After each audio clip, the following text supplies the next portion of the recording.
have to leave. So just leave. If you don't do the reading, remember, don't tell anybody that you didn't do the reading. Just pretend like you read it. So we're going to go over a little bit what we talked about. Repetition is the mother of learning. So we will talk a little bit about what we did last week, which was kind of thick and intense, but I think good. We won't go over the first meeting because we went over that last week. So we talked about the first. We're in the introduction, so we're in the second part of the introduction. Really, last week about what is belief. What does it mean to say belief? So again, we're not talking about the content of belief. That is the object of belief. It'd be like talking about love versus the one you love. So there's two very different things to say. Tell me what is love. And then you say, tell me about your wife. Well, those two different things.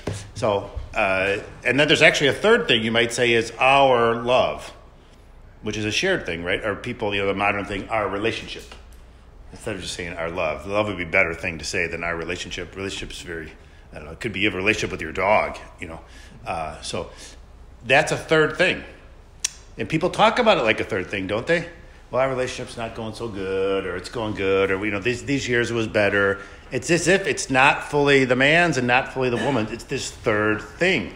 Well, in the same way, as Christians, there's me, and then there's God, and then there's kind of the struggle in between of I believe in God, and sometimes it's difficult, and sometimes it's better, and sometimes I'm up, sometimes I'm down, whatever.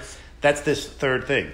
This whole first chapter is really talking just about what does it mean to believe, which we don't really analyze probably that much. It's not, usually when we're praying before the Blessed Sacrament, we're praying the Rosary, we're thinking about the faith, we're thinking about the object of faith. We're not reflecting so much on how does faith operate inside of us, or what does it mean to believe. So this first chapter is on what does it mean to believe. And he introduces a couple things that I think are significant, worth just reviewing quickly. To say I believe is to say that I'm limited. When I say I believe in God, it's saying I don't know everything. So it's a very practical, commonsensical, reasonable thing to say. It is to say that God doesn't exist is quite a statement, isn't it? It's quite a statement to say that I have not found God. I do not believe God exists. He has no impact on life. He didn't create the world. Therefore, I have now reduced all of human experience to my five senses. It's now been reduced to this little box. And if it doesn't make a neural, synapse in my skull, then therefore it doesn't exist. In other words, you could put it this way. Instead of asking someone, do you believe in God? You could ask them, is there reality outside of your brain? That's another way to say that question. Do you believe in God? Well, okay, stop. Is there reality outside of your brain? They go, well, I don't know. They actually would have to think about that. Saying I believe in God is like saying there's reality outside of my scope of vision, feeling, hearing, etc. So to say credo, before you even say credo unum Deum Patrum Omnipotentem, when you just say credo, I believe, you're saying I acknowledge my limitations. There is a world beyond my five senses, and even if I had 20 senses, it still would not be enough, because God is essentially other than what I experience. In other words, you can't just say, if I could expand the field of vision, I would see God. If I had a mirror, I could see around corners. If I had infrared sensors, I would see God. No. He's saying, that's not it. You can have all the senses in the world. God is essentially other. He created you out of nothing. You existed in his mind, but you're not going to find him in this field of vision. So when I say credo, that's the first thing I'm saying. I'm limited. But that's significant because that's very different than blind faith, isn't it? Which we should never use the term blind faith. It's not good to be blind, right? Just generally. I don't want to be blind. And I don't want to say that faith is like being blind. That's a disability. I don't want to associate disability with religion. This is actually, I have informed trust. What is faith? Informed trust. I have reasons to believe that this is true for a number of 1,000 different reasons, and I trust that it is true. I'm not just like putting a wrap around my eyes and saying, whatever you say. No, that's not it. The first step before we go to content is I'm limited. Secondly, he would say, what does credo mean? It also means I believe that history matters, that God actually became a man in Palestine about the year 0 to a woman named Mary. He had grandpas and grandmas. He was a real person. I'm staking my ground. I'm staking my flag in the ground. And I'm saying that Jesus Christ, Jesus of Bethlehem, you want to call him, Jesus of Nazareth. We could call him Jesus of Capernaum. Jesus' hometown was Capernaum. It wasn't Nazareth, right? If he had a T-shirt, like a high school T-shirt or a sweatshirt, it would say Capernaum. He would brag about that because he moved for his public ministry north to Sea of Galilee, and there began his ministry. We believe in that when we say credo, that God, history matters. There's not just something to come later, right? And how many people always want to be a searcher, right, without being a finder? We're finders. Aren't you a searcher? Yeah, I'm a searcher, kind of. But I'm a searcher within this box. I say, this is the truth. Now I go deeper. I want to search deeper. I don't want to search wider. Wider is one thing. Deeper is another. Because you could spend your whole life searching wider. Or you could stay home with your family and get to know your wife and kids. And be good at one thing. Instead of poor at 1,000 things.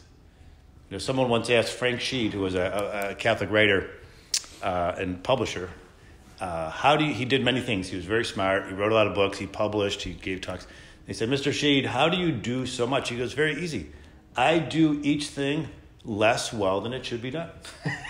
I'm able to do a lot. You know, don't we all do that? If we do a lot of things, we do them less well, but we do them. We shouldn't be incessant searchers. A real search ends. A real search finds. Excessive searching or endless searching is really wandering. It's aimless wandering, and it has a precondition. What is the precondition for many people who say they're searchers? It is that I will never find. If you scrape the surface a little bit, they will say that eventually. Well, what if you could have the Virgin Mary appear to them and give them roses and put a rosary around their neck like a gold medal and say, she could say, I'm here. And they'd be like, wow, what about next week? They would want something else. They would always wait for the next book to be read, the next place to be visited, the next person to be encountered, the next argument. Because time moves on. They're waiting for something else. There's always something just over the horizon. Though they're never going to find. At some point you have to say, I'm planting my flag. And that goes to his next point, which is when he says we have these gaps. The gap of the perception and non-perception, the limits of my senses. The gap of then and now, that is history and the present. And then the gap of, he says, stand and understand. So when we say, I believe, what we're really saying is, this is where I stand. I think it's a beautiful way to look at it. Even you could say that as a Buddhist, if they had faith. Just to say, what does it mean to believe? It means, here I stand. Not in the Martin Luther sense of here I stand, I can do no other, but legitimately say, I plant my flag here. And then I interpret reality through this, because I find this convincing. I am a responsible receiver of something from my parents, my grandparents, my religion of 2,000 years. I take it seriously. I am an intentional disciple, and I believe this. And if you want to inquire into why I believe it, I can tell you. But first, this is what I'm saying.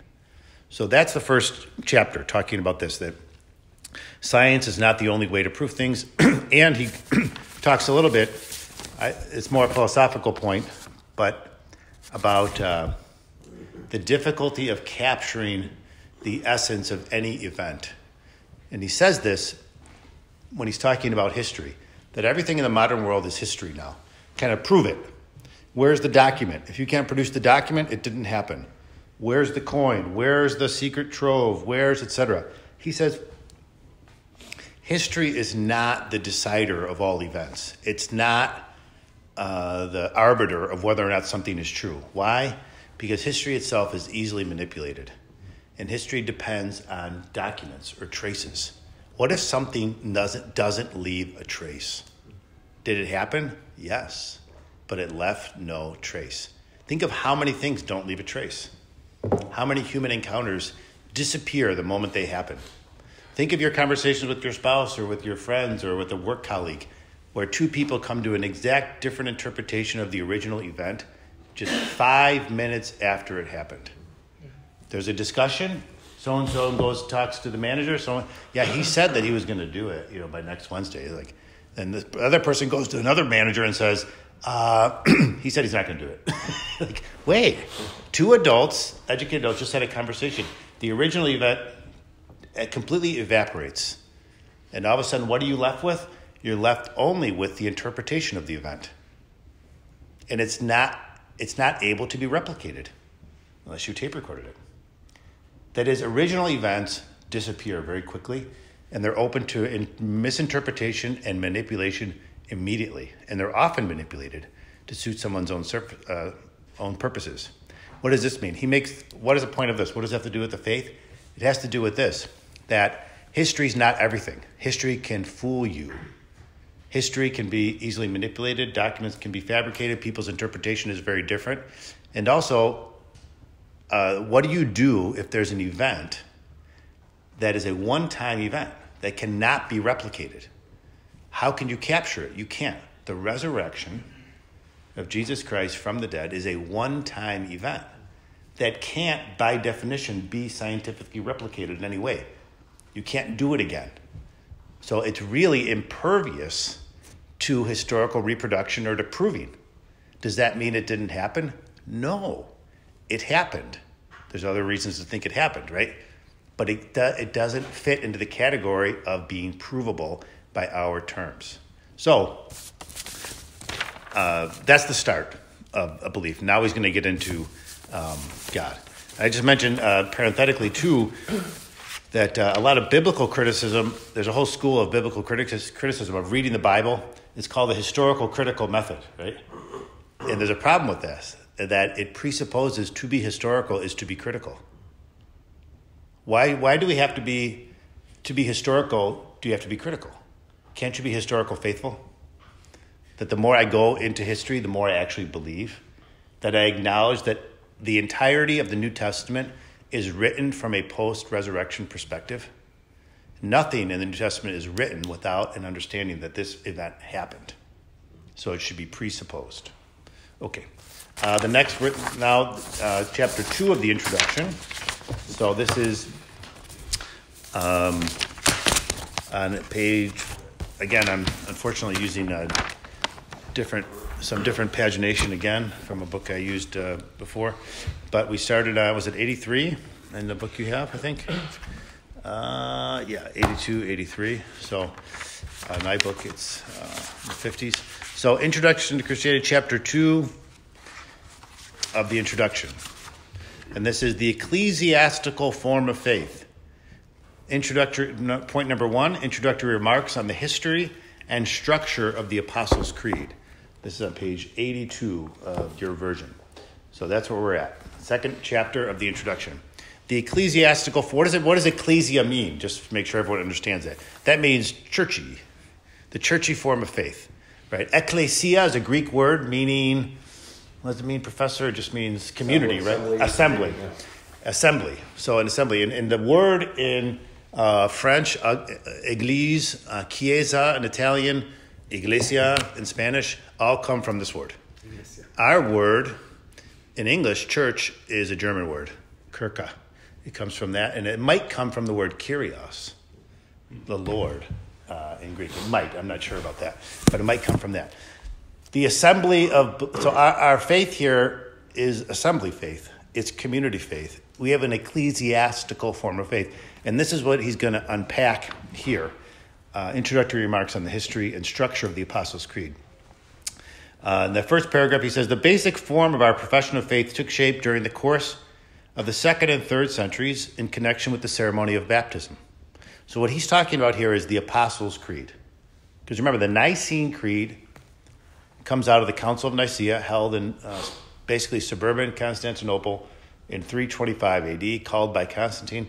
That's the creed we pray on Sunday. The Apostles' Creed is a shorter creed, which has a little bit more mysterious origins. Not mysterious in the sense of you can't figure them out, but it's not quite clear historically where it first came from. So he says here, the basic form of our profession of faith, meaning this profession, and again, profession here can also mean kind of confession. You're professing something.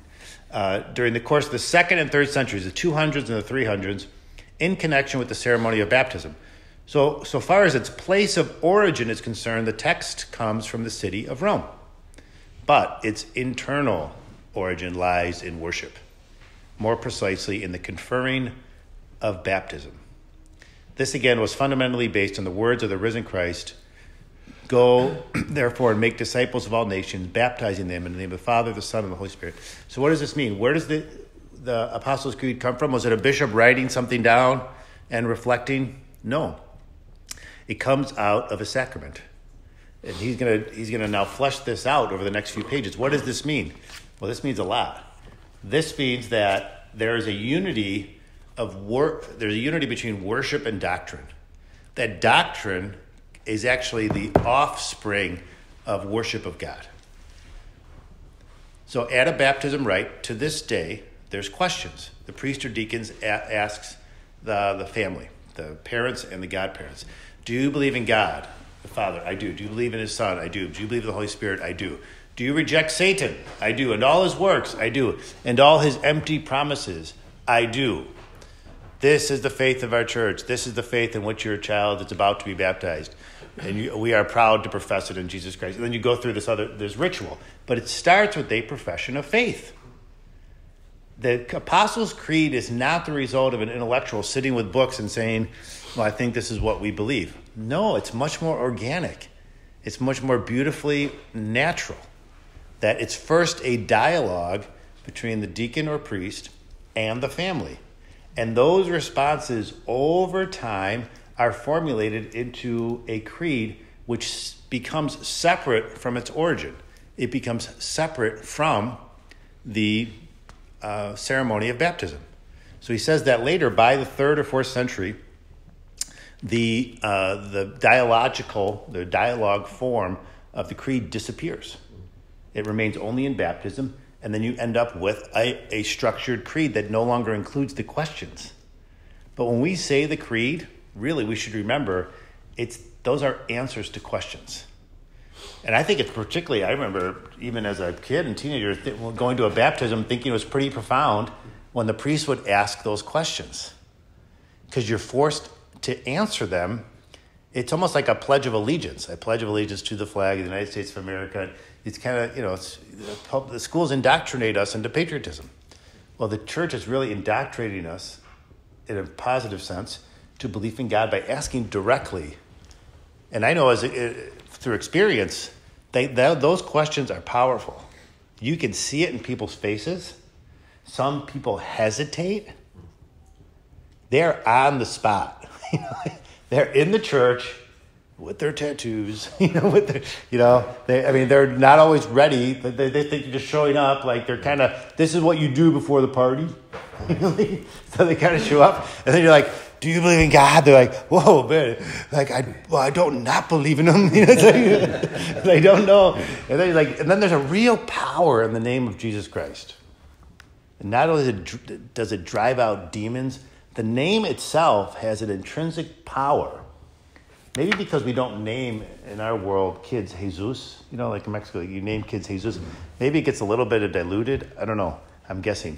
But the fact that Jesus is just like a pretty powerful name when you say it. I mean, say Jesus at Thanksgiving dinner and just watch that name hang over the table as it floats to your sister-in-law, and it floats, and everyone's all of a sudden it's like, you didn't just say it. Like it's like pulling a pin out of a grenade. You're like, there's real power in the name of Jesus Christ. It's very powerful, which is why it's really bad to take his name in vain. When people use it as a curse, they drop something. It's like, oh my God, it's very offensive to me. It really hurts to hear that name used like that. So at a baptism, when you ask, Johnny Sixpack shows up for a baptism. And, you're like, do you believe in Jesus Christ? And it's sometimes overwhelming. Like, you serious, man? Like, really? You really want to know that? Like, yeah. Do you believe in Jesus Christ? It's very powerful. So that's where our faith starts. It starts in a ritual. What does that mean? That also means that worship is more fundamental than doctrine. That the source or the crib of doctrine is actually liturgical worship. And this gets back to a point he kind of implies numerous times in this book, which is that you don't have to be able to read to believe in God. You can either be either deaf or blind, probably not deaf and blind, because you have to learn something, right? But really, you can just hear the faith and you would get it.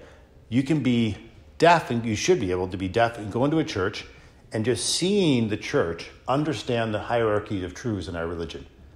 You should be able to understand, oh, there's a father, there's a son, somebody died, people are genuflecting towards him, he must be important.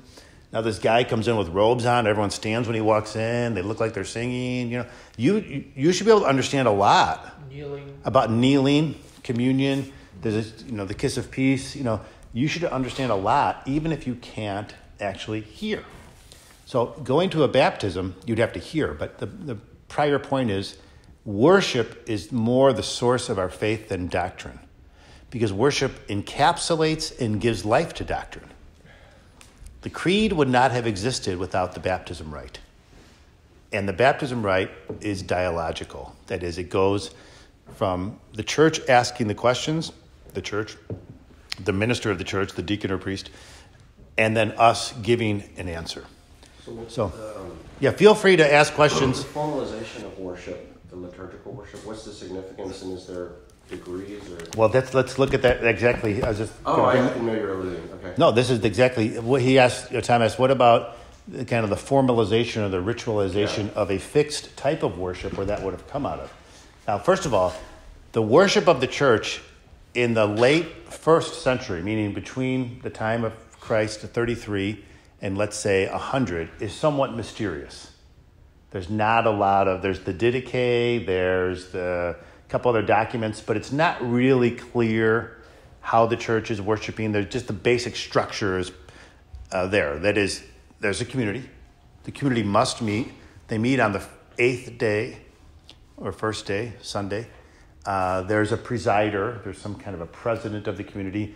And there's a great amen, and they share the body of the Lord, and they collect funds for the needy and widows. Widows are always talked about for some reason. Widows are it's like a big deal. You got to help widows. Even today, help widows. So, and then throughout the 100s, there might be a couple more documents, not much. Justin Martyr, Tertullian. There's not a lot. There's only a few really important documents from the 100s. Ignatius of Antioch, around 110. Justin Martyr's, the relations of Justin Martyr's death, 155 in Asia Minor. Justin Martyr, who was an intellectual, wore a toga. He was a philosopher. He dies about 165. You have the writings of Origen that start. You have some non-Christian writers talking about Christianity, which is interesting, but really nothing showing what we're doing worship-wise. And through the 200s, you have a little more. You have a couple of descriptions. Especially in the 250s, a number of popes are martyred, including the one we mentioned at Mass. I think I mentioned this a few weeks ago, didn't I? Sixtus. Linus, Cletus, Clement. Those are the first 3 popes after Peter. Linus, Cletus, Clement. Sixtus, we jump 200 years. Sixtus is killed on August 6th, 258. He was, not only was it underground, Sixtus was killed physically underground. So you couldn't have formal worship due to the fact that you're underground? It depends. Okay. Because there is the persecution of Christianity is geographically sporadic. A local governor here decides to kill Justin near the town of Izmir. Today's Izmir and Smyrna. Someone else decides to do this. Pliny the Younger describes in Bithynia, in eastern Turkey, killing some Christians, maybe around 110 or so. It's sporadic. It's not till the year 250 or 251. There's the first general persecution by the Roman Emperor Decius. And that lasts about 2 years before Decius himself is killed in battle in Gaul. But that's the first general persecution. Decius dies, then Valerian starts another persecution that's kind of general. And that's where Sixtus is killed. Sixtus is celebrating Mass in the catacombs of Saint Calixtus. Calixtus was a deacon who was named the head of a cemetery by a Pope Zephranius in about 200 AD. And the cemetery, he does such a good job of making the seminary, this cemetery, this catacomb, it's named after him. Sixtus II is celebrating Mass in the catacombs on August 6th with his deacons. There's always 7 deacons in Rome. Always 7 deacons. He was there with a few of them. I don't know how many, 3 or 4. And the soldiers find him, and they either kill him there or they bring him right upstairs, and then they cut his throat. And we know this because the Pope in Carthage, who is named Saint Cyprian, writes a letter to his community like a month later, and he says, I have bad news. Pope Sixtus was celebrating Mass in the catacombs on August 6th when the Roman soldiers came in and killed him with the deacons. Da, da, da. It's documented, as is Cyprian's own martyrdom later. Anyway, if you go to Rome, don't miss the catacombs of St. Calixtus. You can go into the chapel where Sixtus was killed. It's right there. It's still there because they built later another pope named Damasus, who was pope from about 365 to 385, and who's most famous for sending his very well-educated young aide named Jerome to Bethlehem and said, we need a new Bible. We need to bring together all these old Latin versions into one version. Damasus is the one who sent Jerome off to do that. Damasus also fixed up the catacombs, especially Calixtus, the catacombs of Calixtus, and left all sorts of writings, epigrams, was it when you writing on a tomb? Epigram, is it? Yeah. He did it so much that the artists he used to leave the inscriptions, to this day it's called the Damascene script from Pope Damasus. Anyway, I'm going far afield, but the point is, when the church's liturgy is, because it's in house churches, it's not fully flowered, right? Mm-hmm. There's no processions. You don't have public art. Everything is kind of smaller. You have a porter who watches the door. That became a sub-order in the church, a minor order. You have someone to watch the door. The churches were hidden and were identified by the title of usually a royal or noble family in Rome. So it was the ex-church of such and such family.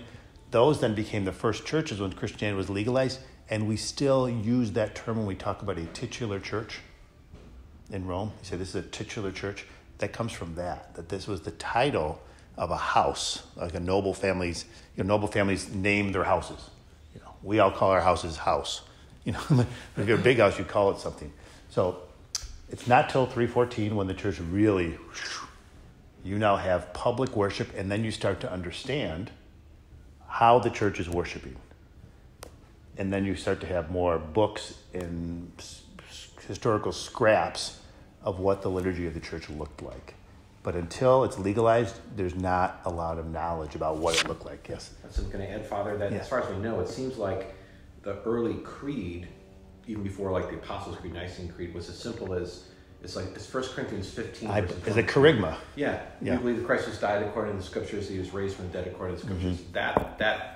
And that seems to us, that seems like so small. How could they just, that's like, we want more. Yeah. For them it was essential, and that was it seems to be something like that sprung out of their worship. That's called the kerygma in theology, a kerygmatic statement, which is that Jesus Christ lived, Jesus Christ died, Jesus Christ rose from the dead. That was the kernel of what it meant to be a Christian. You believe this guy was God, he died and he rose. Later, you have a fuller flowering of all this in these creeds. But logically, you wouldn't, when you have a persecuted church, you can't have big councils of people coming together and kind of that cross-pollination of conversation that enriches everyone, where you get the best ideas shared, or even the ideas shared in books. Things are much more local. Things are going on, around the Mediterranean basin, on the shores of the Mediterranean basin, mostly in these cities, but it's not being shared. You have a fuller flowering later. Yeah, the reason I was asking, my brother's Protestant, and he said, he's talking about ritual, he went to Mass, and he said, well, I just like to keep it simple, like the early church. So... We talked about it so much last week. No, it's true. No, I can't believe how often this comes up, that to historically replicate the early church is understood as authentic Christianity. It's simply not the case. We've already covered it. We could. No, I don't mean to. I'm just saying again. I'm kind of laughing at the fact that it comes up again. It just comes up again and again. That the real mark of the true church is not the extent to which it replicates early Christianity, but its organic growth through time. That the true church adapts its teachings, its language, its cultural expression, while remaining consistently faithful to the core of the faith through time in every culture, every time, every place. That's a miracle. That's the miracle of the church, that it's able to do that. And we talked about that extensively last week, the idea that it's so successful that it's subtle. So I'll just repeat this, like just a couple examples. Like you go to Mass in the Philippines, you feel like you're in the Philippines. Yeah. And you kind of, the art and, it just kind of feels, you go to Mass in Guadalajara, I mean, there might be a dog in church. And it's no big deal. You're in Mexico, the doors are open, it's hot, there's dogs around. And the songs and the art. You go to Mass in Poland, you feel like you're in Poland. In Lithuania, Nigeria. But in every place, you would also feel this was not a Polish Mass. This was not a Nigerian Mass or believing. You would feel this is a local expression of something much bigger. You would feel that in your bones. And not only someone, from America, but a Filipino person going to Mass in Poland would feel that. I'm part of this big thing. I went to Mass. They wouldn't necessarily say, I went to a Polish Mass. I went to Mass in Poland. Mm-hmm. The fact that happens is incredible. It's very hard to replicate that. But the church does. And what I give that as an example because that's a practical expression of the faith adapting itself to new cultures and new times in a very natural, organic way. And it's always done that. That's a sign of a true church. It's never going to go away. I'm not going to put on a potato sack and sandals and not shave or shower and go, I'm like the first Christians. Even that's a problem. Are you one of the first Christians in Palestine? Or India, Egypt, Gaul, Britain? Where? Which first Christian church?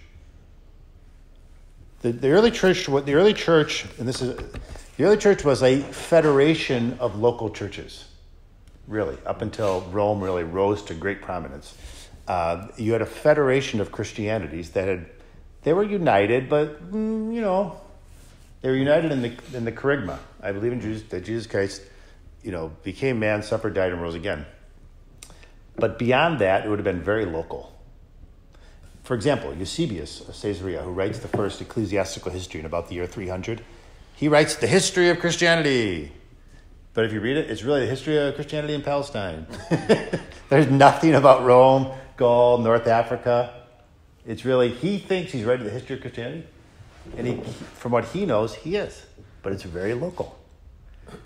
So what Ratzinger says here, in the 4th century, we meet a continuous text detached from the question and answer plan. That is, we meet the text of the creed detached from this is on 83-84. So a Latin translation also appears very soon afterward in the 4th century. Because of the special position acquired by the Church of Rome in relation to the whole Church of the West, the Roman baptismal profession, known as a symbol, was quickly able to gain currency in the whole Latin-speaking area. It is true that in the process, it underwent a series of small textual alterations, until finally Charlemagne secured the recognition of one form of the text throughout his empire, a form which, based on the old Roman text, had received its final shape in Gaul. In other words, now he's jumping around here. Remember, Charlemagne's coronation is one of these historical markers you kind of got to know. He's consecrated king of the Holy. Well, he's consecrated Holy Roman Emperor on Christmas Day in the year 800 in the old St. Peter's Basilica. And the big piece of porphyry marble on which he was consecrated is still in the new basilica. It's still there. You can see it. So it's not till Charlemagne, who was really a great unifier of the church, where you have the creed become the creed. So this uniform text was adopted in the city of Rome in the 9th century. We come across the legend of the apostolic, from about the 5th century, possibly as early as the 4th, we come across the legend of the apostolic origin of this text. Very soon, this legend crystallized into the assumption that each of the 12 articles into which the whole Apostle Creed exists was now divided and had been contributed by one of the 12 apostles. Okay, that's not true. The Apostles' Creed really doesn't come from the apostles. Shock, awe. I'm sorry, it doesn't. That's okay to call something the Apostles' Creed, even though they didn't write it. That's okay. Right? In the East, this Roman creed remained unknown. This is incredible. Listen, it came as no small surprise to the Roman representatives at the Ecumenical Council of Florence in the 15th century, when they learned from the Greeks that the symbolon, the creed, presumed to stem from the apostles, was not employed by them. The East had never developed a unified symbol of this sort because no individual church there occupied a position comparable with that of Rome in the West, as the one apostolic see in the Western world. So is that too complicated? Or hopefully not. Rome has a role in the Western Latin-speaking church, which has no equivalent in the Eastern church. Did this contribute to their problems with Gnosticism? It contributed to a lot of problems in the East. The Eastern church was a den of vipers. It was just one thing after another of fighting. Yeah, they were always... Pope Leo the Great called what the East calls the Second Council of Ephesus in 449, the Latrocinium, the Council of Thieves. It was just fighting. The Council of Ephesus is not an inspiring council. Read the history of the Council of Ephesus. You're like, that's embarrassing. Cyril of Alexandria is showing up with armed guards. They're excluding some bishops. They have a meeting. They make a vote. The bishop of so-and-so shows up. The Pope shows up, the Pope's representatives show up a month later. It's not inspiring at all. The East was famous for its intrigues. Think of we use the word Byzantine. Byzantine, we use that word to mean hopelessly labyrinthine complexity. That word comes from somewhere. You had this elaborate overlay of church politics, civil politics, wars, theology, numerous centers of power, particularly Constantinople, Antioch, Jerusalem, and Alexandria. Those are, along with Rome, those are the 5 ancient patriarchies. But Rome kind of moves off. This is all before Islam. Islam freezes it. Islam freezes the situation such that so powerfully does it freeze the existing tensions that they really don't come out until our age. When the Ottoman Empire falls, and the Syria and Palestine now under French and British control, all of a sudden you have monophysites coming out of the woodwork. That is, people who didn't accept Chalcedon, who really denied that Jesus Christ had a human nature. We're still here. They were still there because nothing happened for 1,600 years theologically under Islam. I just wanted to illustrate for everyone real quickly a point Father made a couple of moments ago about the universality. So in the Holy Land, we had Mass every day, and it wasn't always in English. Yeah. Sometimes it was in Arabic, sometimes it was in German. We'll go with German Mass. But we'll just tell you one quick story, 30 seconds. So we had Mass in the Holy Sepulchre one day, and the Patriarch was there. It was Sunday Mass. So the Mass was in ostensibly Arabic. Most of the prayers were said in Latin. One of the readings was in Spanish. One of my seminarians was like, "Hey, you want to do one of the readings?" So that was in English, right? It was like 6 different languages. You would think it would be chaos, but it all worked. It's beautiful. And at the time we said the creed, everyone who knew Latin said it in Latin, but you could hear some people. I'll just say it in Spanish, and everyone's saying this. It was almost like Pentecost moment. Yeah. All these different languages, and yet it was all unified. It is, and no one would really too much comment on it afterwards. They'd walk out of the Holy Supper and go, "Where do you want to have dinner?" It wouldn't be a remarkable thing. For an outsider, that would be remarkable. You just went to a Mass with people from Croatia and Bolivia and whatever, and As a priest, it's more remarkable because you show up continually. It happens in my life. You show up somewhere. I said Mass in the Holy Sepulchre not that long ago. The Mass is in Italian, Sunday night at 6. I walk in the sacristy. There's an Italian priest there. Posso, can I celebrate Mass with you? He's like, "Sure, you want to read the gospel?" "Sure." That was it. I never met this priest before. I never met him. Wow. I said hi 2 minutes afterwards. I didn't know anyone at the church. Obviously, we're in that little chapel, the Franciscan chapel at the far end. It's powerful when you experience that. You don't need to say anything because we are united by our liturgy. Just like you're saying. Along the same lines, I was thinking while you were talking, when you first mentioned that the form kind of followed the function, to put it in business guy, I think, right? We had this practice of baptism, and then we start to formalize it. Yeah. So That's now, okay. now maybe be prospective for me. Travel to 2019. What does it say about what we believe in as a church when you can go to many churches and you feel like you're in a gymnasium? Yeah. When the Holy Eucharist is in some closet somewhere. It's a problem. Where It's a yeah, problem. but I know it's obviously a functional problem, but that portends the reverse of what you said, which is, what does that actually mean about the evolution of what we're believing? It's true that people don't read theology books. People learn theology and about God through Mass and through preaching and through devotions and things like that, things of a non-textual nature. No one checks their way to believe. No, Theologians do. some people convert for intellectual reasons. They do. We all probably know some converts who read an incredible book are like, oh my God, That's true. But usually it's a composite experience of the witness of friends, particularly the witness of long suffering, in my experience. Someone goes through a real, Catholics suffer good, much better than others. It's also an experience of beauty. Also the cohesion of the universal church, that's also very attractive. But anyway, the lex orandi, lex credendi is a theological principle, that the law of praying is the law of believing. That's a rule. So what you pray and what you believe should be mutually enriching and consistent. So you can't, let's say, have a beautiful Mass and then say, God is the same for everyone, we're relativists, and this doesn't matter. That would be ridiculous. On the contrary, you can't do kind of what you're saying, which we all witness, which is the richness and patrimony of the church's theological heritage is watered down, minimized, and diminished in churches that are not transcendent.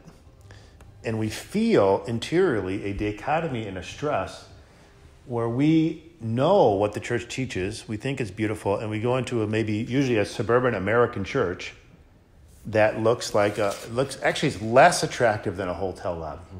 Hotel lobbies are not bad.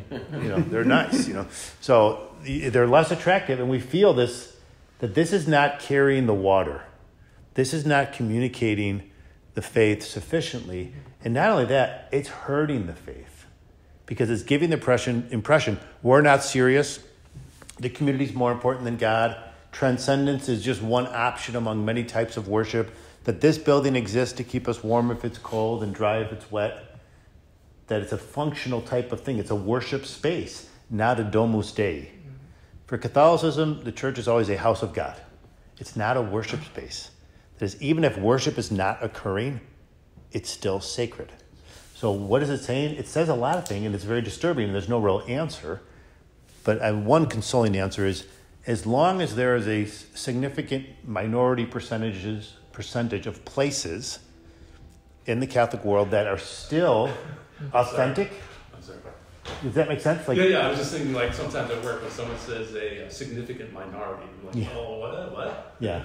Less than 50%, but let's say more than 10%. Because in the Catholic world, let's say it's a plausibility structure. The theory of a plausibility structure is that you won't believe anything if other people won't believe it with you. So if you're the Sikh who comes from rural India and you move to Woodfield, Illinois, or Schaumburg, and, you have a towel on your head because everyone in your town has a towel on your head, and it's a big deal. It's the custom, It's like it's the Indian baseball cap. So, you go to Woodfield, and there's no one with a wrapping on their head. And you feel a little uncomfortable. Maybe people look at you, but they're respectful. And then, but you feel that man will start to psychologically experience something he hasn't experienced before, which is, I'm an outsider. I'm a little uncomfortable. And as time goes on, slowly, by the 5th or 6th year, maybe he's in the United States, he decides, I'm taking it off. His plausibility structure is evaporated. No one else is doing it. It's actually not plausible to wear that anymore. So I would say as long as there is a plausibility structure of beautiful churches, good liturgy, and not even just hyper awesome transcendent liturgy, but normal, transcendent, supernatural liturgy, as long as there's enough places for people to go for that, that will always indict non-transcendent liturgy by simply existing. By simply existing, it indicts non-serious, watered-down masses. And there's no short, and thankfully, I think we can all agree, you don't have to drive that far to find a good liturgy. Thank God. Right. I was talking with a friend of mine who lives in Johnsburg recently. He goes to daily mass. He goes, seriously, he goes, I look on these apps I have. He goes, I have an option of like 15 masses every day within like 20 minutes of my house. Mm-hmm. Because it's amazing. Mm-hmm. He goes, I'm grateful to God. Right. So and we're going to kind of get to that later. He talks about abundant life. I don't want to sound like Joel Osteen, but about the idea that God is not just found in crisis. He's also found in abundance. So, but I want to just make this final point here in this little section, which is that the role of Rome and later Charlemagne's a very important guy for theology and liturgy, for consolidating liturgical worship in the West. We just kind of take it for granted that in the West, Germany, West, France, the Low Countries, and then what the Spanish and Portuguese did to export that over the world. And Boniface, too, and others. There's another sub-history there where Cyril and Methodius bring an Eastern form of worship into the Czech Republic, today's Czech Republic. Cyrillic alphabet. The Cyrillic alphabet. And how that stops because of German bishops, and they say, go to Bulgaria. And really Slovakia, Poland, Slovakia, the Czech Republic now become the border of unified worship. You go into Ukraine, Slovenia, Bulgaria, Romania. That's when you have the Cyrillic, you have Byzantine worship, but because it's out of Rome's control. We have unified control because of Rome has a role in the Western Church which has no equivalent in the Eastern Church. Numerous patriarchs are always fighting. They can never agree. And to this day, they're fighting. And they have difficulty even gathering over any issue. They're still... Do you have a capital? Like Rome is the capital of Christianity? Constantinople was the capital of the Byzantine Empire. But the Byzantine Empire starts, shrink. Jerusalem falls in 638. But Alexandria falls right around the same time. So it gets confined to Asia Minor. And eventually it becomes confined to the city of Constantinople. Mm-hmm. For many centuries until 1453, the city of Constantinople falls.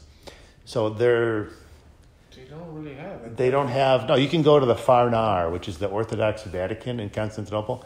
There's nobody there. You can't even find it. I tried finding it. There's the tax driver. It's like going to Rome and say, where's the Vatican? Like, I don't know. Like, where's the Farnar? He's like, I don't know. I'll drop you off here. We go to the church. I'm serious. You go. That's where the Patriarch of Constantinople is in a regular neighborhood. Nice church, but regular. What was that great basilica they turned into a mosque? Hagia Sophia. Hagia Sophia. Thank you.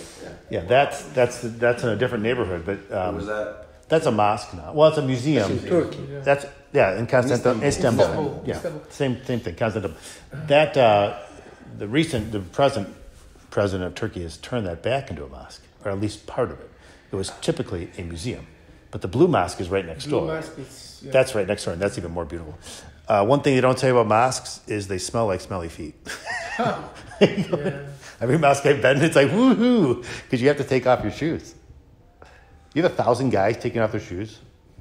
It's like open the windows, So, okay, let's. I just stick with that. Rome's importance.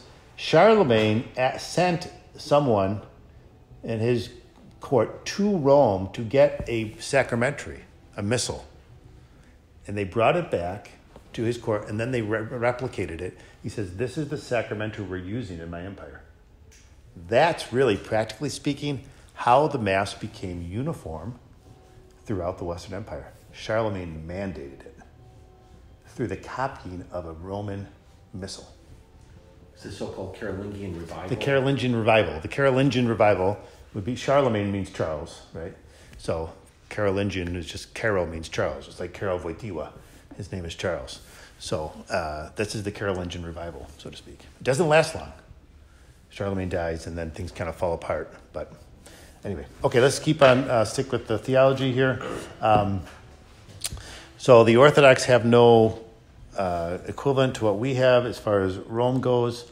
Eventually, the creed moves outside of its sacramental context and becomes just a straight statement of faith. Number 4, under this chapter, number 4 is on page 90. The creed as expression of the structure of faith. So what does this mean? This means that the creed, this is A, it says faith and word. The creed is a formula that forms the residue of the original dialogue. Do you believe? I do believe. This dialogue refers for its part to a we believe in which the I of the I believe is not absorbed, but allotted its place. Thus, in the prehistory of this confession and in its original form, the whole anthropological shape of belief is present as well. So what does this mean? It becomes evident that belief is not the result of lonely meditation in which the I, freed from all ties and reflecting alone on the truth, thinks something out for itself. On the contrary, it is the result of a dialogue, the expression of a hearing, receiving, and answering, which guides man through the exchanges of I and you to the we of those who believe in the same way. This is very deep, I think. It's very beautiful to say that God comes to man through man, and God's dialogue with man happens by man talking to each other. That God does not just give us a gazillion carat diamond and say, this is my revelation, this is my truth, keep it. No, it's a very human, natural way to introduce faith, saying, how about you ask him if he believes?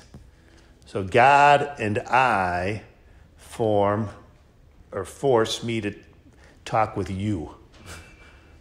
I mean, I don't even know you guys. We're here. Like, really, you want to think of like a practical expression? I just assume we all kind of believe the same thing, and then we get to know each other, right? This is a perfect example kind of how the faith happens. Mm-hmm. That God doesn't just say, here, I'm going to, like, what's that movie with Arnold Schwarzenegger, Running Man, or they insert vacations into your head, something like that. God doesn't say, here's the faith. You're like, okay, now I believe. Total recall. So I'm not just going to go, here's the faith, which he could have done. There's this dialogue.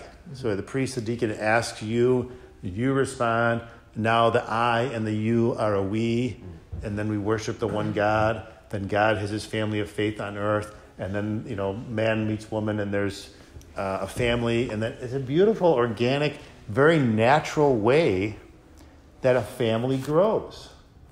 And the church, more than a corporation, more than an army, more than a government, the prime analogy for the church is a family.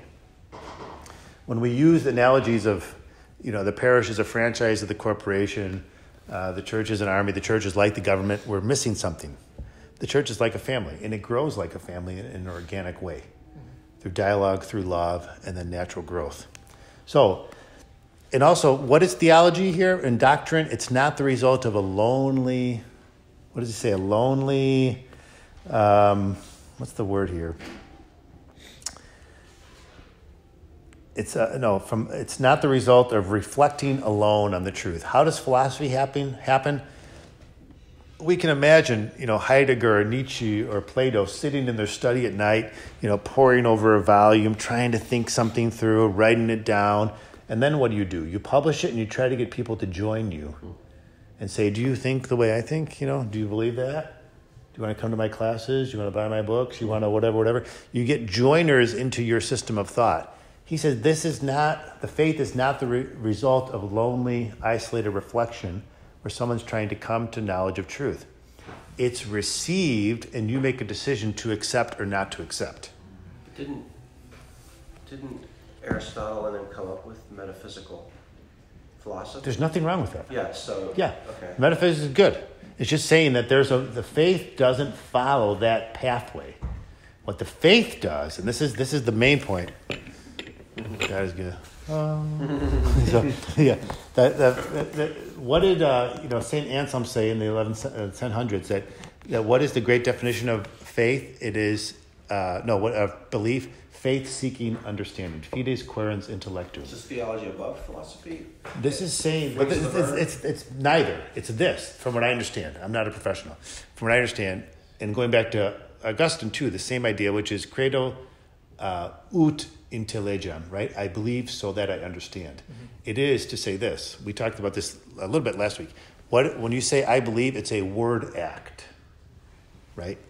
That is a word that does something, and very similarly to I'm sorry, right, or I love you, or I forgive you. You cannot, and you see this all the time when you read about court cases in the news, I'm sorry has no replacement. Mm-hmm. Paul Manafort gets sentenced. Here's his last chance before the judge brings down the gavel. And he says, I kind of regret, that people misunderstood. Say I'm sorry. She'll cut your sentence in half. Mm-hmm. But he wouldn't say it. Now, I'm just prescinding from the issue of Paul Manafort. I'm just saying, it's so hard to say I'm sorry that people don't say it. Mm-hmm. I mean, I'm not excluding myself. It's hard to say I'm sorry because we know deep down you can buy someone a bouquet of flowers, a diamond ring, whatever. It's not. A woman would rather have you say I'm sorry and go to McDonald's than go for a special weekend and not say it. That's the value. So when I say I forgive you, also, it can't be. There's no replacement for some things. Mm-hmm. So I believe is a word act which has no replacement, and it's the first act. In other words, the first word act where you say I believe. Now you've thrown your line way out there, and then your whole life is you're bringing it in. Now you're understanding what you originally said. Okay. So does that make sense? When you say I believe, now you're spending your whole life filling it in. Right. You've made the most amazing act of trust and of faith. I believe in there's this Godhead, Father, Son, and Spirit, created the world, the Holy Eucharist, blah, blah, all this, the whole Catholic thing, the whole superstructure, architecture of the faith. And then it just naturally fits together. You read, and it makes more and more sense. Mm-hmm. It doesn't get more recondite. It gets more clear. So why build it up from yourself from the beginning? Why not just trust the church, cast the line, and then spend your whole life then top down instead of bottom top up. Down, right. In a sense. Everyone tries to go bottom up, and then you drive yourself crazy. I think Aquinas says, you can reason your way to God, but it's going to take your whole life. Right. Like Augustine. You're going to spend your life in the library, right. Or you can say, I believe, and trust that you're probably going to be right. Or you can look at it like Pascal's wager, right? Am I going to wager against something where I risk eternal damnation, etc.? No, I'm going to bet that God exists and live my life accordingly, because the downside of that, now that's a much more transactional type of relationship. We're not saying that. Jordan Peterson says, act as if you believe in God. Even if you don't. It's true. Jordan Peterson also told people not to go to church anymore. He did? He said to Catholics to stop going to church. Is he Catholic? He's an evolutionary atheist. Okay. But I don't think so. He decided not to go to church. I don't think he was saying to stop people going to church. He says it's not. Father, if I cast a line without knowledge and I do it on faith, it's not what. No, for me, I'm thinking through the next step. So what that means to me is I cannot do that. God, giving me grace, allows me to do that. Because I cannot completely blindly, just throw out that line. I've got to be infused, probably through baptism. I've got to be infused with this grace that allows me to throw out that line and then spend the rest of my life reeling it in. Yes, this is the thing. This is kind of into some areas where Luther was kind of right.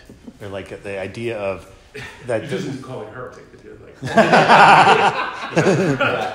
no, but there are some aspects of Protestant theology where there's some groundbreaking ideas that the grace of baptism makes you launch out into the deep without fully understanding it. And that's a grace, because where does that come from? That comes from our parents, the grace of baptism. I would, philosophically, I'd say it comes from this plausibility structure. Like when you say, I believe in God, Father, Son, and Spirit, and you look around, it's not a natural thing to say, that's totally crazy. Yeah, it's not obvious. Well, it's not obvious, but it's not crazy. No. I mean, the whole culture celebrates Christmas. Yeah.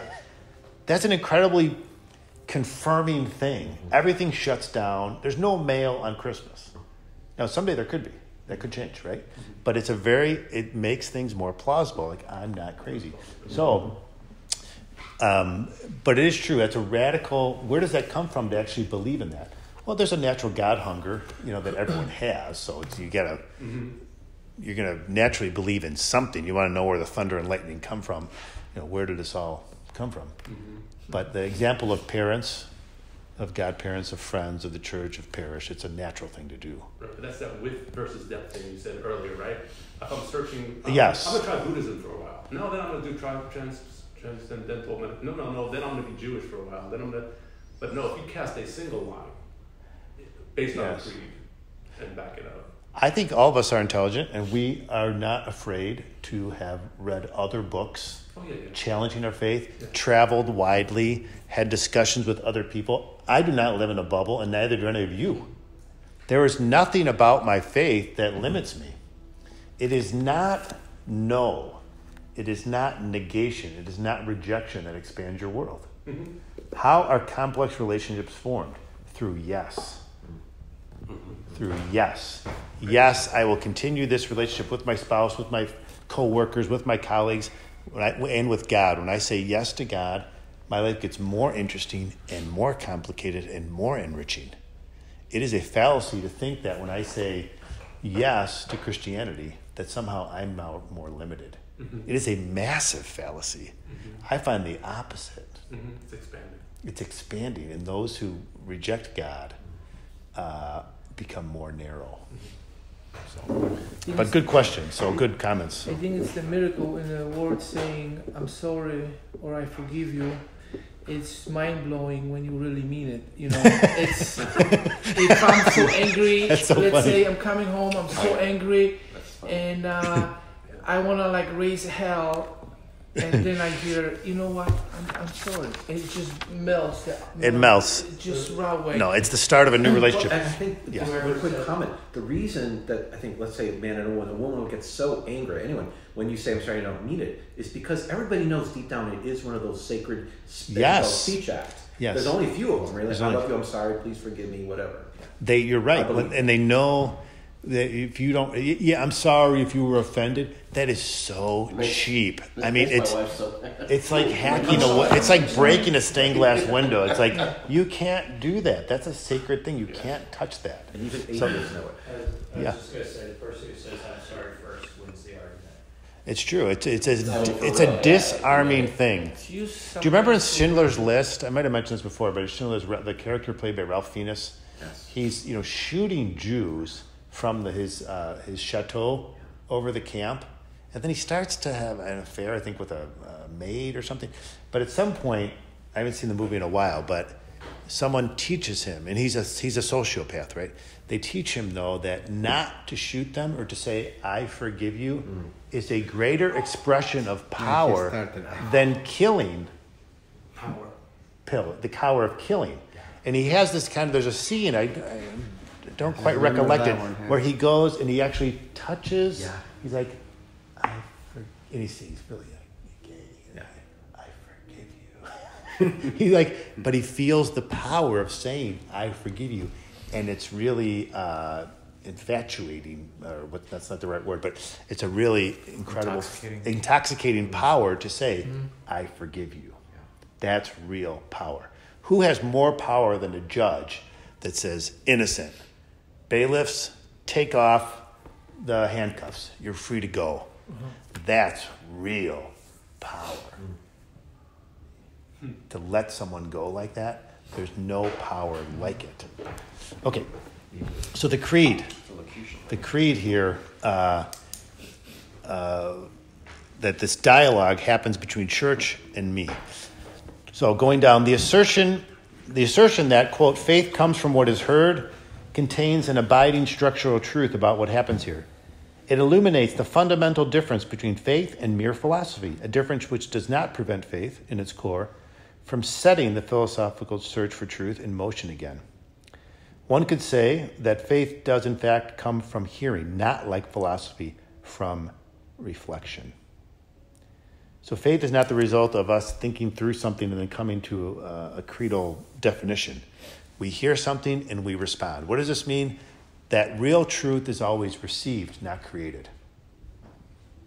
Think of that. That real truth, including not just Christian truth, but all truth, is something that you sense that someone is putting language on something which I already know, in a way.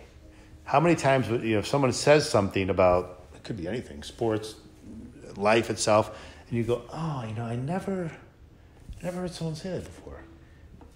You notice what you say? I never heard someone say it like that before, say that before.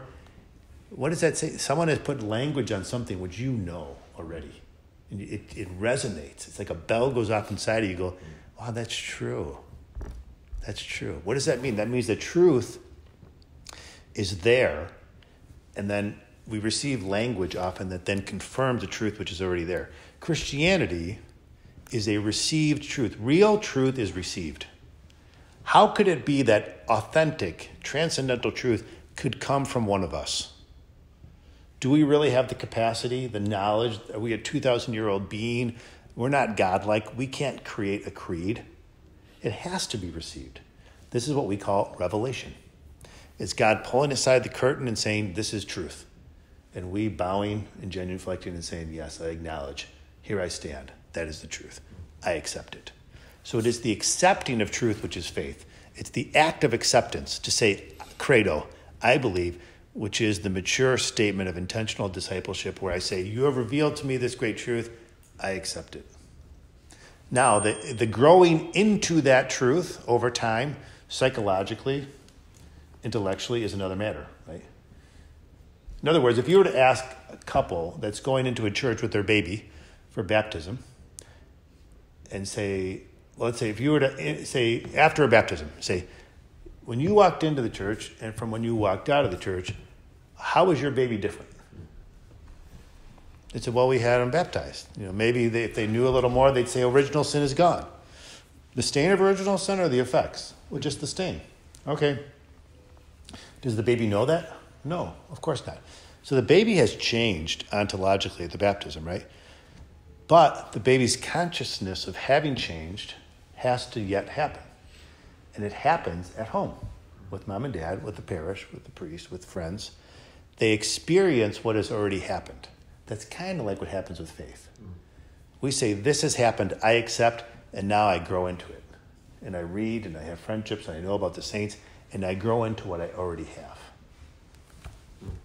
A faith and, and faith is, so in other words, he's going to say here at the bottom of number 4, 90, 91, there's a paragraph that says, in other words, where's that? The bottom of 91. In other words, in faith, the word takes precedence over the thought, a precedence which differentiates it structurally from the architecture of philosophy. In philosophy, the thought precedes the word. It is, after all, a product of the reflection, which one then tries to put into words. The words always remain secondary to the thought, and thus, in the last resort, can always be replaced by other words. Enlightenment. That's really incredible, right? Yeah. Faith, on the other hand, comes to man from outside, and this very fact is fundamental to it. It is, let me repeat, not something thought up by myself. It is something said to me, which hits me as something which has not been thought out and could not be thought out, and it lays an obligation on me.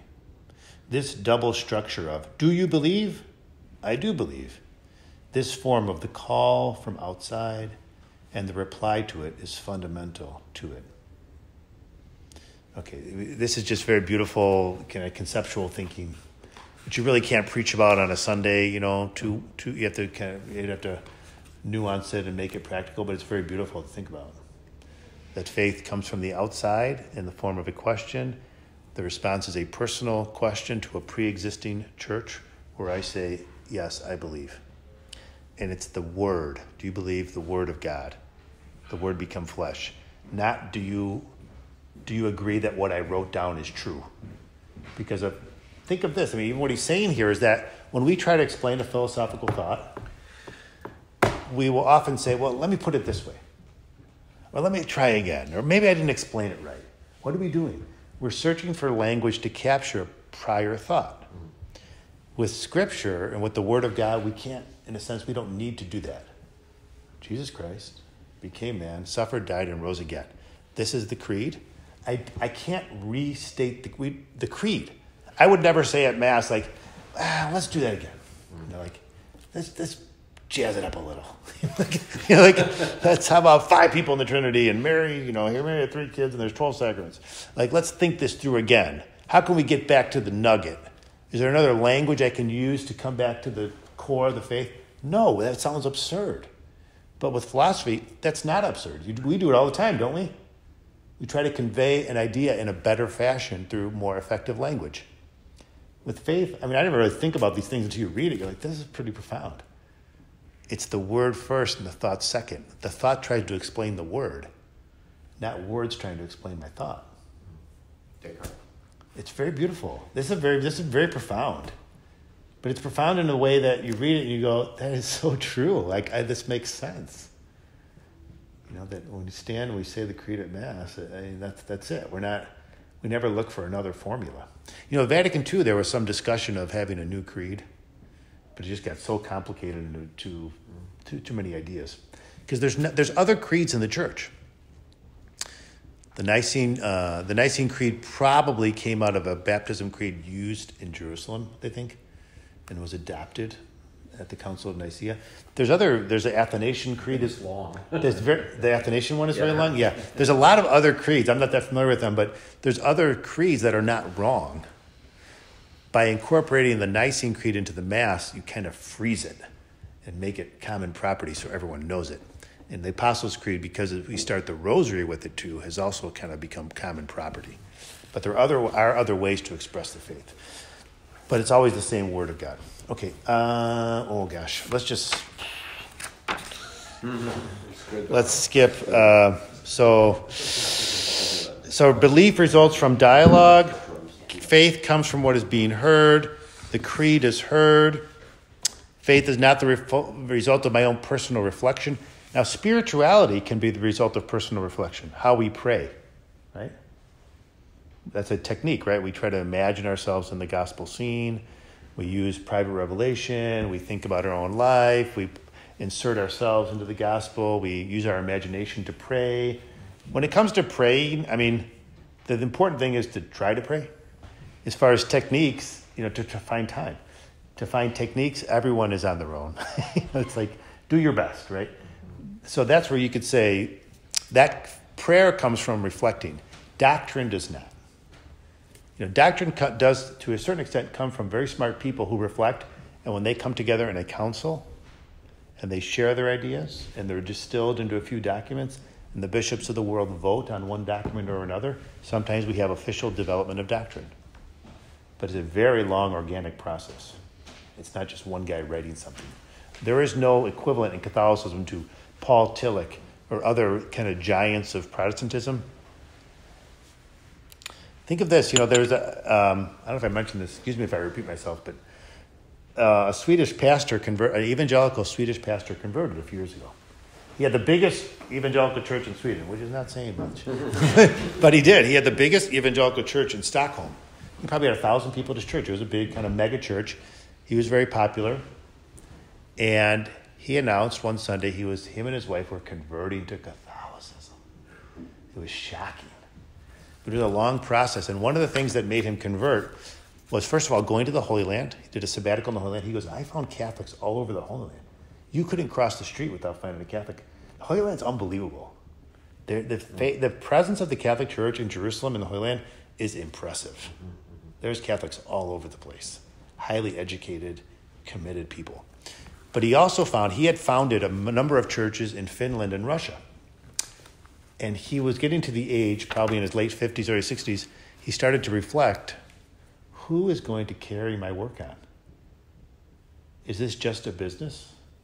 My children? What's going to happen?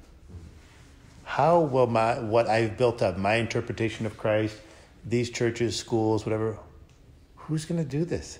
And he started to see the beauty of Catholicism, that no pastor is an independent operator, that the church goes on. It's this massive vehicle that carries on the message of Christ in a uniform way in every culture as people just filter through it. But it's always there. And he started to reflect on this miracle that known as Catholicism.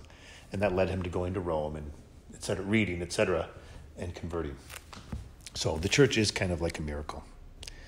Okay, let's go on to the next.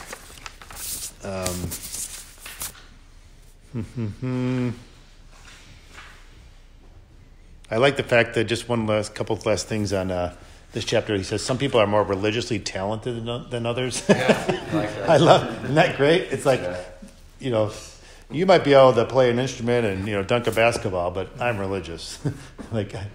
I'm more religiously talented than you are. Why is that? Because they feel the truth better, like they own this thing. I don't think he explains it. He doesn't explain it. He's just observing. Some people are naturally more religious than others, but because they practicing more, or that's a different. I don't know. My brother's stated this in a different way, and he's Protestant. And he was talking about the saints, and after I became Catholic, he's like, I was thinking about the saints because I never thought about them before. He goes, I think I'm okay with your saints in the church. And I'm like, why, Mark? And he goes, well, they're kind of like the Michael Jordans of basketball. Yeah. And so the when All-Star I read team. that, I was thinking, maybe that's all that it is. We don't need to go and try to overdo it. But some people that pray for 4 hours, I don't. Right. Cloistered nun or something. Yeah. 3 hours I pray. I think he meant just being a little bit more.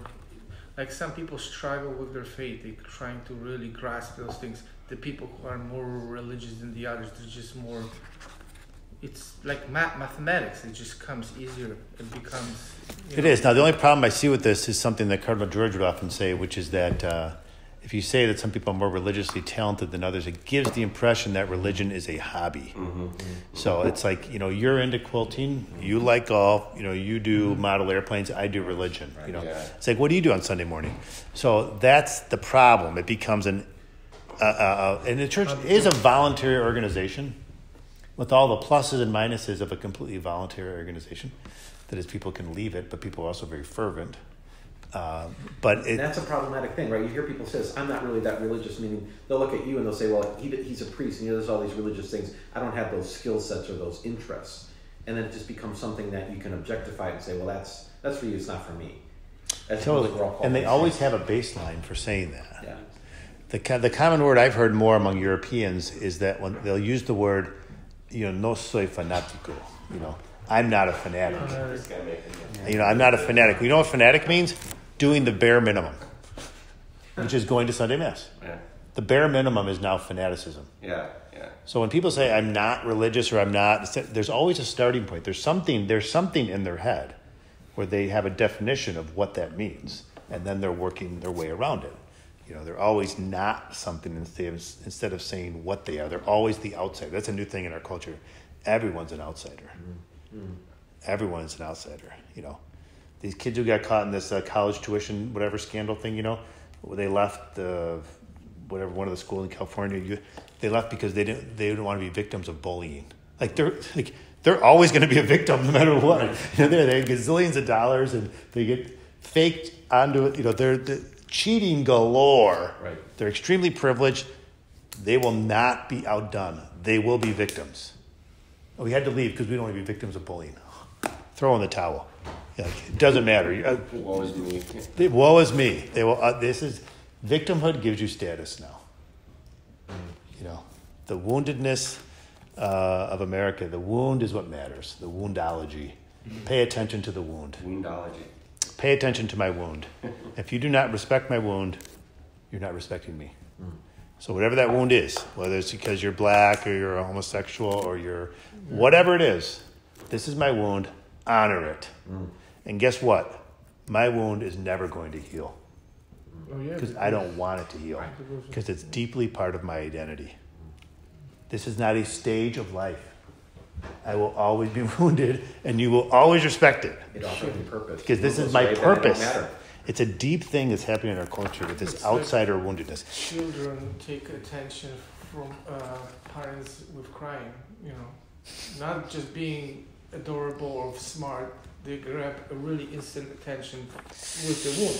With like I call my daughter, I call her a cry bully. That is a great one. Permission to use that. Wow, that's hilarious. Okay, last page of this chapter, he says, I just want to, he has a great thing on the church. This is probably on 99. A church is not something, let's see if I can find it. A church is not a church is something more and something other than an external institutionalization and organization of ideas. He had understood that Christianity is not a system of knowledge, but a way. The believer's we is not a secondary addition for small minds. In a certain sense, it is the matter itself. The community with one's fellow men is a reality that lies in a different plane from that of the mere idea. This just goes on. It's very beautiful. I was reading recently, at some point, Hans Urs von Balthasar, a very erudite man, had a meeting with a founder of the Communion and Liberation Organization, Giussani. He's an Italian, and sometime in the late 70s or early 80s. And Giussani was very well educated, but he had built up this, something like the Legionaries of Christ or Opus Dei. It was like an analogous type thing. Someone calls Communion and Liberation actually Opus Dei for lazy people. But von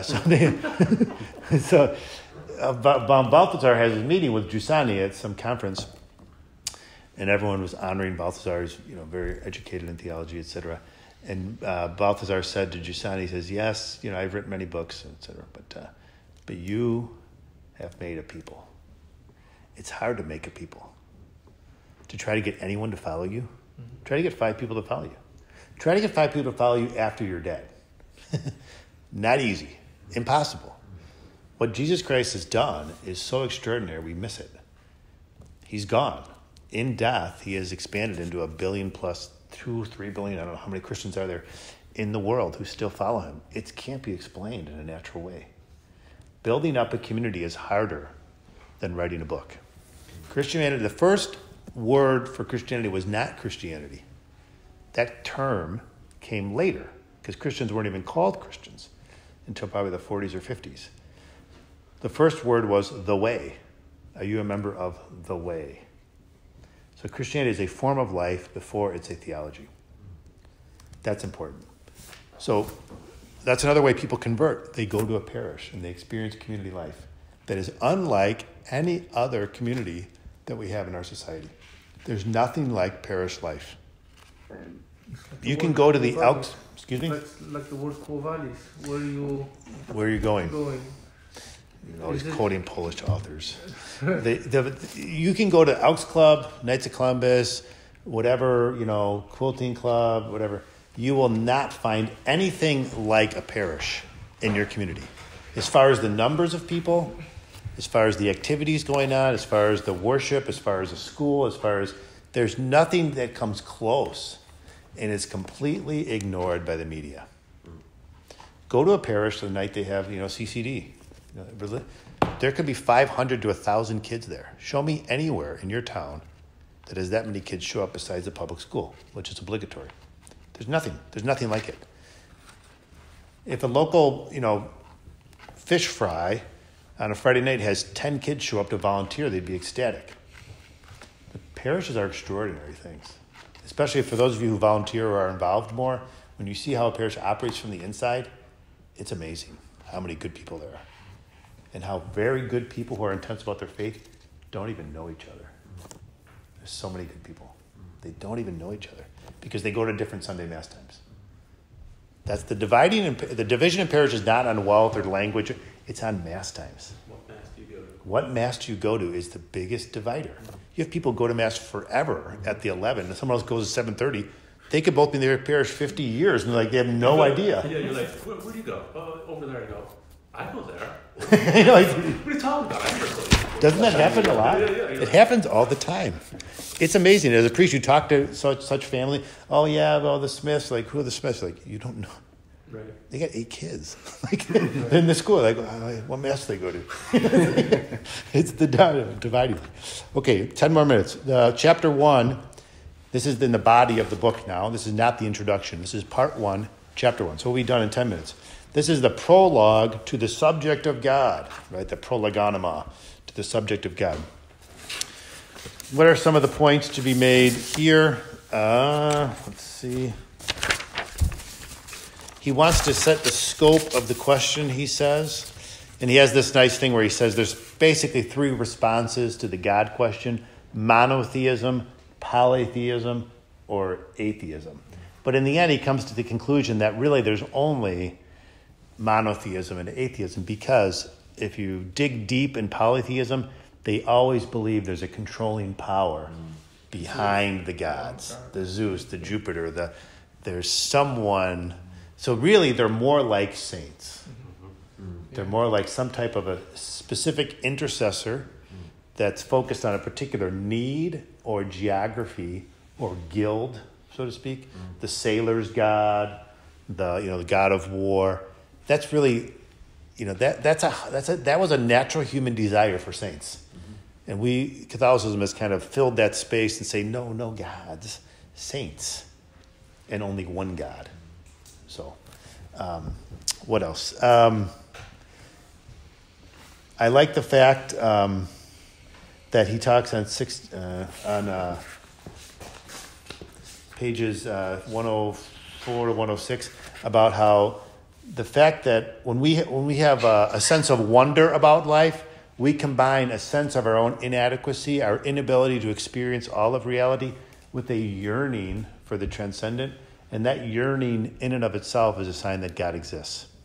So if we want to start not from the content of faith, but from inside of ourselves, man's desire for happiness itself, man's desire for fullness is itself a sign that God exists. Man's desire for a timeless form of happiness, because we can be very happy in this life, but always baked into the cake of happiness is its ending. The conversation will end.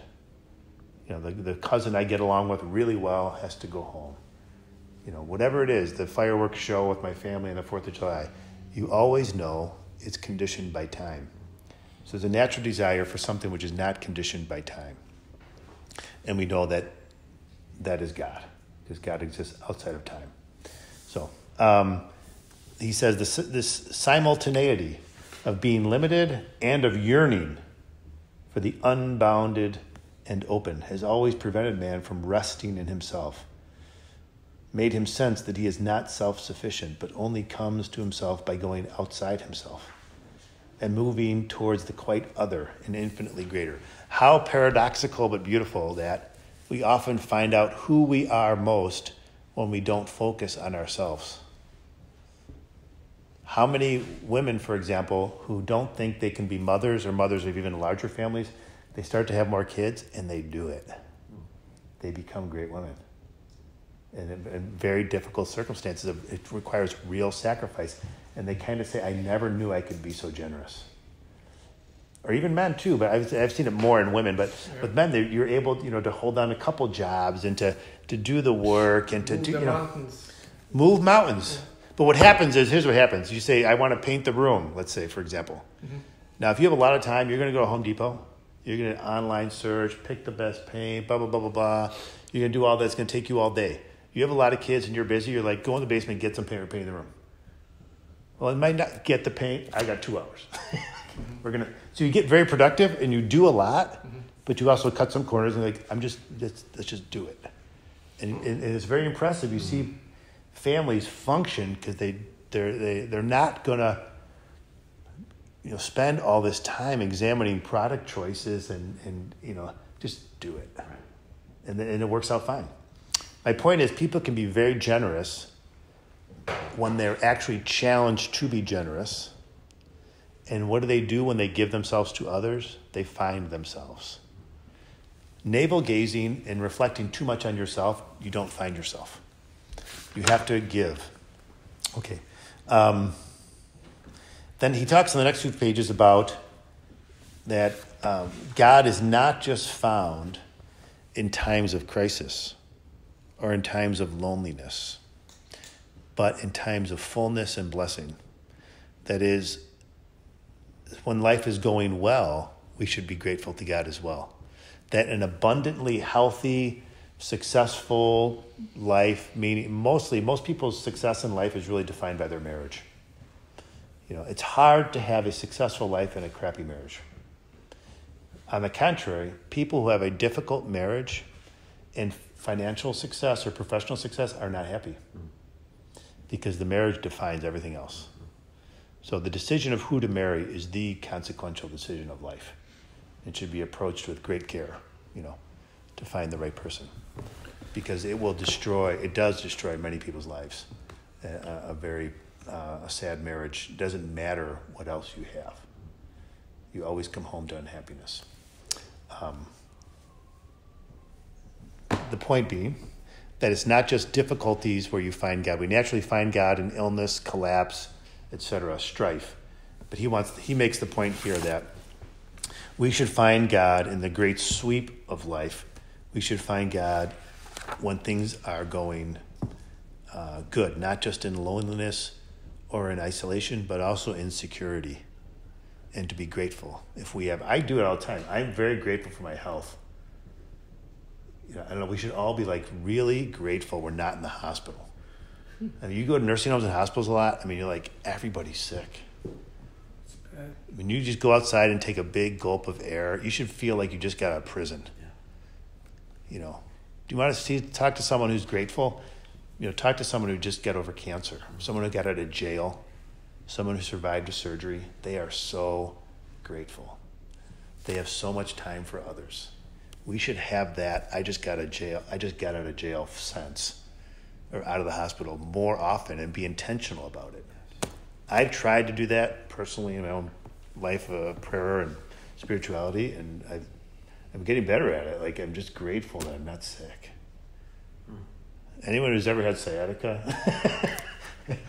and survived it, you have some really bad pain and you make it through, you're like, man, I'm just groaning with health today. I can. So that's intentional gratitude, not just accidental gratitude.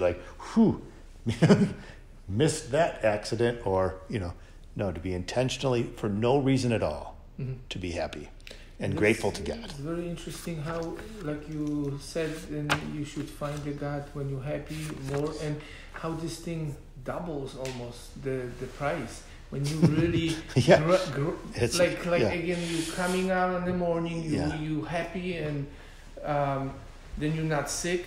You see the sun, and this just with the happiness, it just doubles the price. It doubles the price. $20 right there on the ground, waiting. Well, it doubles the price in the sense that you get more credit from God too, because it's not a parachute prayer holy, save me. It's not that. Right. Yeah. You're fine, and you're still praying. Mm-hmm. That has more credit.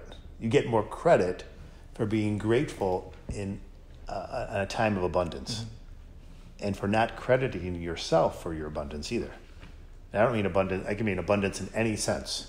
Someone who's look at how athletes respond to their talents and how Oscar actors do. Mm-hmm. Athletes are constantly, I give up to God, or praise the Lord, et cetera, et cetera. And have you ever seen anyone at the Academy Awards? I want to bring it up to the Lord. I want to thank the God for this Oscar. They'd never do that, ever. Not once. It's all about them. So they're talented. Actors are very talented people, but they don't often thank the real source of their talent. They finish bad most of the time. They do. Okay, let's finish here. I just want to emphasize too the thing about the church The church is not just a vehicle for transmitting the faith. The church is an object of faith. He's going to talk about that more later, but that's an important point. When we say I believe in the creed, we say I believe in kind of four things, right? God Father, God Son, God Holy Spirit, and also I believe in the Catholic Church. We believe in the church in the same way we believe in God. I believe in God. I believe in the Catholic Church. Unam Sanctam Catholicam et Apostolicam. So the church is an object of faith, not just a source or a vehicle of faith. We actually believe in it. That's why the church's structure cannot change as rapidly or as carelessly as a Protestant structure. Where churches close, they change, they revamp. Parishes don't do that. If they change slowly. But the basic structure of bishop, priest, deacon, sacraments, that can't, priest, the holy order is reserved to males alone, etc. That stuff can't change. The church, that's like changing the creed, because the church is an object of faith. So the church is not an accidental organization. And then finally he says the fact that the church is not political too, that our belief, our creed, is not primarily political, makes the church very political. The very fact that we're very neutral means that our mores, our morals and doctrine have political consequences, even though the church is above all that. And then he has this beautiful reflection on the idea that the early martyrs, which are so important for understanding the early growth of the church, that the martyrs of the 100s, 200s, 300s, 100s, 200s mostly, how apolitical it was of them to die, that they were asked normally to burn some incense to the emperor, and they chose to be killed instead, and how maddening and how unintelligible that was to the Roman prosecutors, that they would actually die rather than worship the emperor. And that shows, his point is, that shows that the church is above politics. The church doesn't have a political program. It has a theological, spiritual, sacramental program. It also, he says, shows how serious the faith is. The faith is serious. And if we leave our God, the God of Christianity given to us by our parents, godparents, grandparents, etc., we are committing adultery. And he says it's no mistake that the cultic pagan practices of the Roman world often included prostitution. And the language of the Old Testament is often the language of prostitution and adultery. How dare Israel? Wouldn't you say this, yes, Professor? That when Yahweh is upset with the Jewish people, he compares it to adultery. How dare a harlot? How dare you go with those harlots? You're leaving the promise that I made with you. You are my people, and I am your God. This radical oneness of the God of the Jews, which was a scandal and very interesting to the Romans and the Greeks and everyone else who had 1,000 gods. It was so unique that they had one God and that they had very old books. Romans loved old stuff. They loved that their city was formed in the midst of history in 700 BC by Romulus and Remus. The Jews had these really old books. They must be true. Old and true went together. So adultery. Now when there was a guy here last week, a friend of Chris who was not Catholic, and he said something. We were talking a little bit, and he told me he's not Catholic, and he asked about receiving communion, and I said, listen, having a religion is like dating or being married. You can't be married to one religion and then date someone else.